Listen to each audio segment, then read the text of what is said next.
Olá, seja muito bem-vindo ao canal Louise Crovesi. E no vídeo de hoje eu quero compartilhar uma coisa que vai ser assim uma mudança geral nos seus atendimentos. Eu tenho certeza que pelo menos uma dessas estratégias vai te auxiliar muito a colocar os seus atendimentos num patamar que nunca chegou antes. Hoje eu quero te contar 4 pontos de virada nos meus atendimentos que eu tive nesses anos aí de experiência atendendo mulheres. Mas fique ligado que esses pontos servem para qualquer pessoa. E eu vou te falar que o terceiro é o melhor deles. Então assista até o final para você descobrir quais são e transformar completamente seus atendimentos. Bora lá?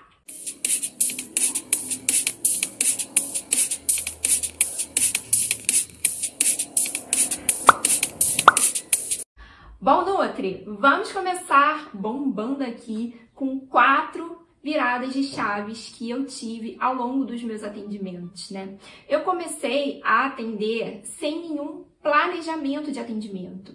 Eu sempre quis fazer pesquisa e minha meta era essa, e eu conquistei a entrada no mestrado. Só que num determinado momento do meu mestrado, eu senti a necessidade de começar a atender, tanto por questões financeiras, como também pensando no futuro. Eu ia ficar muito tempo estudando ali, mestrado, doutorado, 6 anos no total, e eu ia ficar afastada de outras áreas de atuação da nutrição. Então eu precisava criar aquela habilidade, já que no estágio a gente atendia em conjunto, então não tem como você ter essa pegada do atendimento sozinho, né?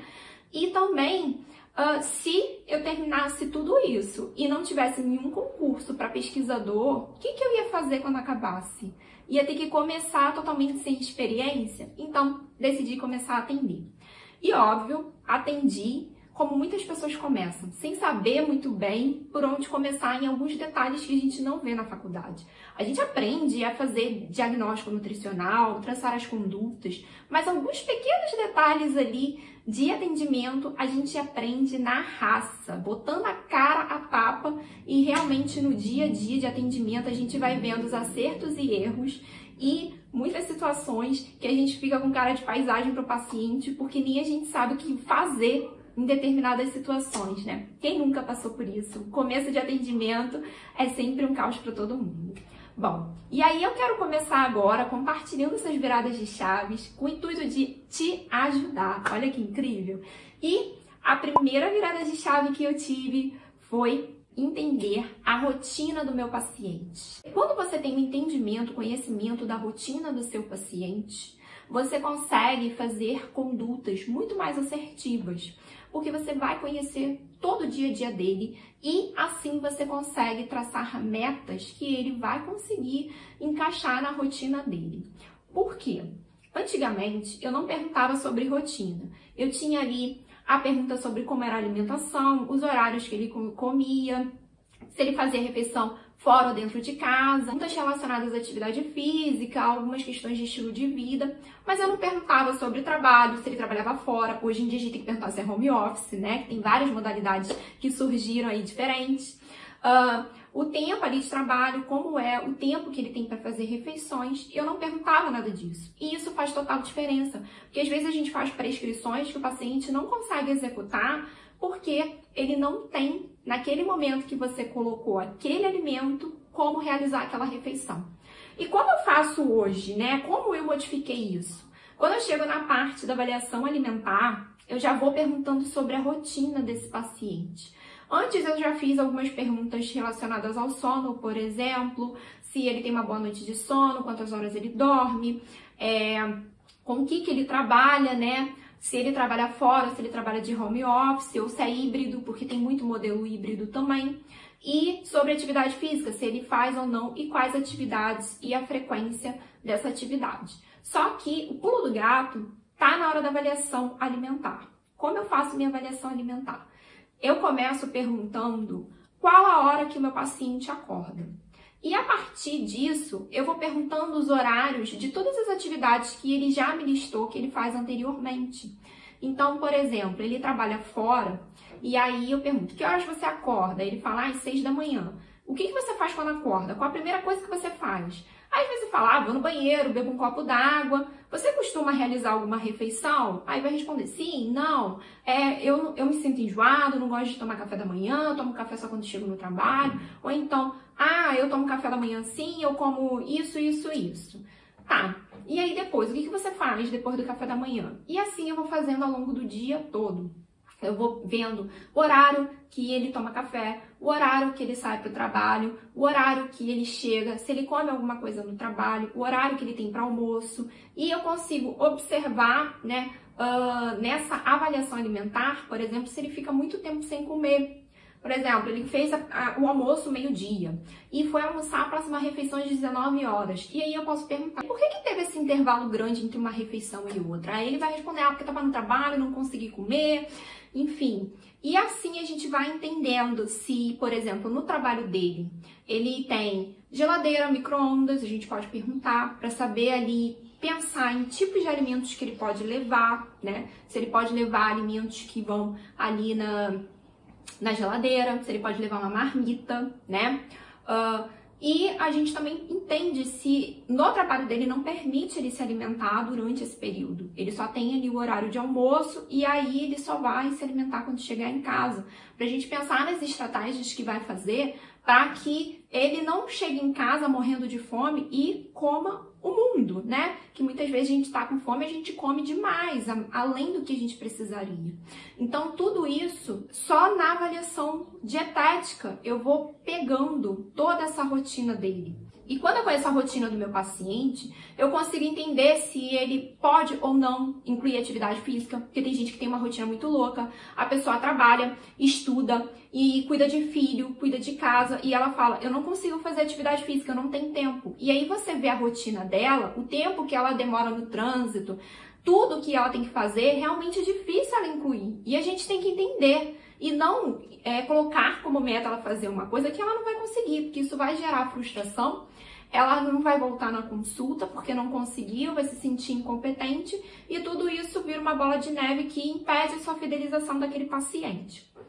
O segundo ponto de virada foi entender a condição financeira do meu paciente. E aqui entra um ponto importante. Geralmente, quando a gente pensa em trabalhar com um nicho determinado, com escolher a persona, saber que público a gente quer atingir, a parte financeira também entra nesse quesito. Tem nutricionistas que vão querer trabalhar e atender pessoas que são classe AAA. Tem aquelas nutricionistas que vão querer trabalhar com um público com uma renda menor, para ajudar essas pessoas ali que não têm condição de comprar qualquer alimento, que tem um orçamento mais apertado. Outras vão trabalhar ali com a classe média, que é o que a maioria acaba trabalhando. E você precisa entender que público é esse. Só que tem um porém. Às vezes a gente tem um público-alvo que tem uma renda mais elevada, mas surge um paciente que tem uma renda que não é o alvo do nosso público, que é menor. E a gente precisa saber essas condições para poder fazer o atendimento de acordo com o que ele consegue fazer. Por que eu estou falando isso? Porque tanto a prescrição de alimentos como de suplementos pode encarecer o tratamento do paciente. E a gente precisa saber se ele tem condição financeira de arcar com os gastos do que a gente pretende incluir. Então, por exemplo, a gente sabe que para tratar ali infecção urinária, o cranberry é excelente, mas será que o meu paciente tem acesso, consegue encontrar e adquirir? Eu quero incluir um Goodberry, porque eu vi estudos maravilhosos com ele, mas o meu paciente não tem condição de pagar, porque é um produto importado e mais caro. Será que realmente é a melhor opção para aquele paciente? Será que eu não tenho opções nacionais mais em conta para substituir e ter efeito similar? Então, a gente precisa ter esse tipo de raciocínio. Outro ponto, às vezes é muito comum o paciente chegar no atendimento com diversas deficiências.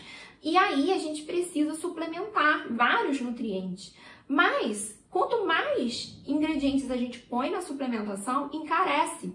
A forma química também, dependendo da que for escolhida, vai encarecer mais ou menos a formulação. Então, a gente precisa entender, por meio ali da anamnese, com algumas perguntas referentes à questão socioeconômica, como escolaridade, a profissão. A gente consegue ter uma noção de qual a situação financeira do paciente para a gente poder fazer a prescrição. E quando o paciente não tem uma renda que dê para seguir o plano alimentar e toda a suplementação que ele precisa, a gente precisa definir o que vai ser mais importante naquele momento. Então, é sempre bom, quando a gente vai suplementar alguma coisa, perguntar para o paciente se tem como ele fazer. Porque às vezes o paciente fica com vergonha, ou na hora que vai solicitar, vê que é muito caro pro orçamento dele, não faz e finge que tomou. E a gente não vê o resultado esperado porque ele não seguiu à risca todo o plano alimentar e as suplementações. Então é importante a gente entender em que situação aquele paciente está. Não é para ser invasivo perguntar qual o seu salário, quanto que você gasta. Não, por meio de perguntas indiretas a gente consegue ter uma noção, né? Por exemplo, ali o emprego dessa pessoa já vai nos dar ali um feedback de quanto pode ser a renda dessa pessoa, né? E isso faz parte de uma anamnese, né? As questões socioeconômicas. O terceiro ponto que eu falei que foi o que mudou completamente o meu trabalho é entregar o plano alimentar na hora, gente. A gente precisa entregar na hora o plano alimentar. É importante por dois motivos simples. Primeiro, o paciente cria expectativa de já sair com uma intervenção, uma dieta da sua consulta, e é muito frustrante ele não sair. E quando a gente entrega uma semana depois, ele já perdeu a motivação que ele tinha quando ele te procurou na consulta. E o segundo ponto, a gente não leva trabalho para casa, o que é uma bênção, né?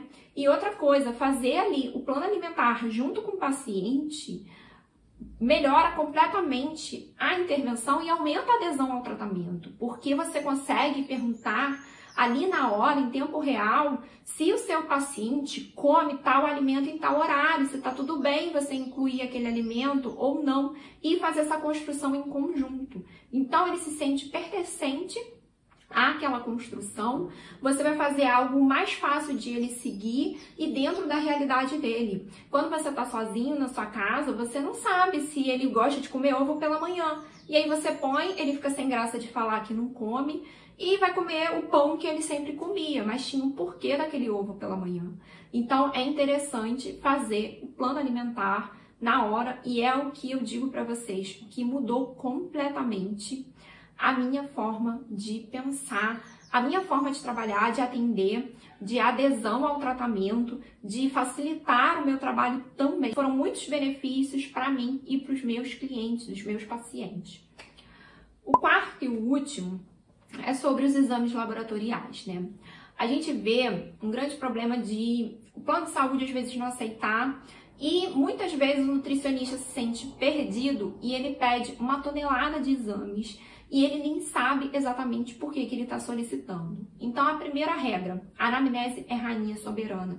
Ali, com uma anamnese bem feita, você já consegue tirar muitos feedbacks de deficiências de nutrientes que você pode suplementar, de coisas que aquele paciente pode estar precisando de maior atenção em termos de nutrientes. Isso cruzando todos os dados da anamnese.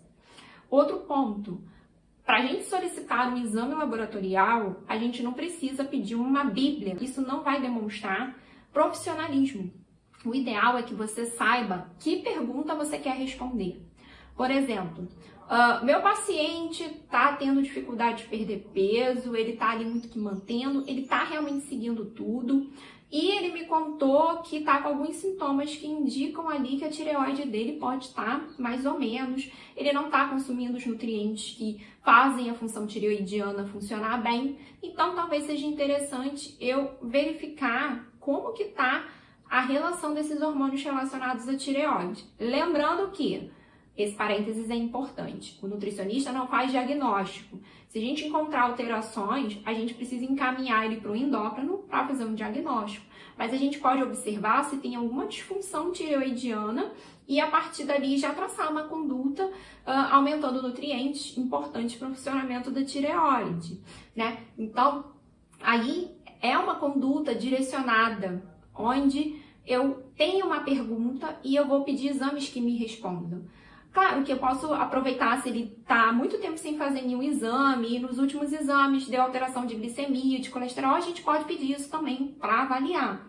Mas se ele fez há pouco tempo, não tem por que repetir, expor ele a fazer mais exames, 1 tonelada de exames e ficar tirando tubinhos e tubinhos e tubinhos para constar. Então, a gente tem que usar esse recurso com inteligência, ver os sinais e sintomas do paciente e solicitar os exames que têm sentido em solicitar para ele naquele momento. E não sair que nem uma máquina pedindo todos os exames que você tem ali, descritos que a gente pode pedir, porque além de ser muita coisa para o paciente, às vezes o plano de saúde pode não querer passar, porque tem muito exame, isso é custo para o plano de saúde e dificultar próximas vezes que você queira, então, prescrever e solicitar exames para esse paciente. Bom, essas são as viradas de chaves que eu tive no meu atendimento.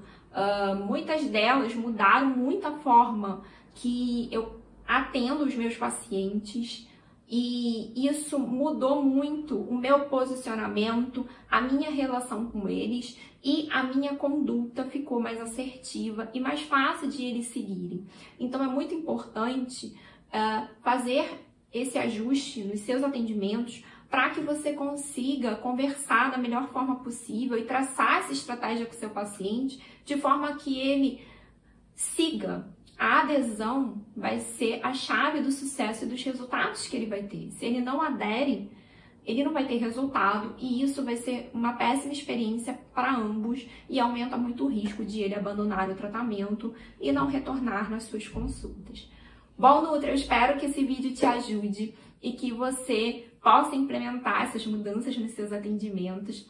E eu queria aproveitar e pedir aqui para você comentar aqui abaixo qual que você vai implementar hoje, qual mudança você vai começar primeiro. Me conta aqui que eu vou adorar saber. Um grande beijo e até o próximo vídeo. Tchau!